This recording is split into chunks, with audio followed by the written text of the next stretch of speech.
So here we have poison ivy, which I'm sure many of us have heard of, but are not really sure how to identify it. So here we're going to go through a little quick poison ivy identifier.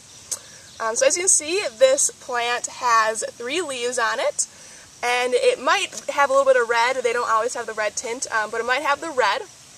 And if you look at the plant, like I said, 3 leaves, and also you will see that there are some jags on it. These are called teeth, but it's not like this plant right here, which if you look at these leaves, they have really defined sharp teeth, and there are several of them.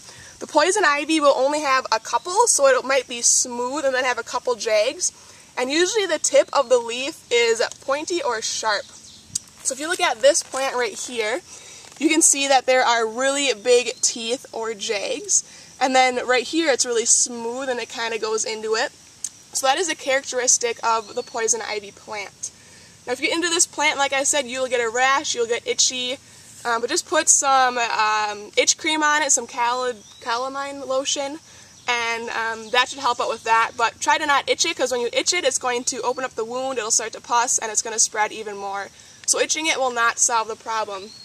If we take a look at the rest of this forest floor here, you can see that there's poison ivy here and here, and it actually does get pretty big. A lot of people think that it stays smaller, but I have seen leaves the size bigger than my hand. So poison ivy does get big, and you can see it all back in there.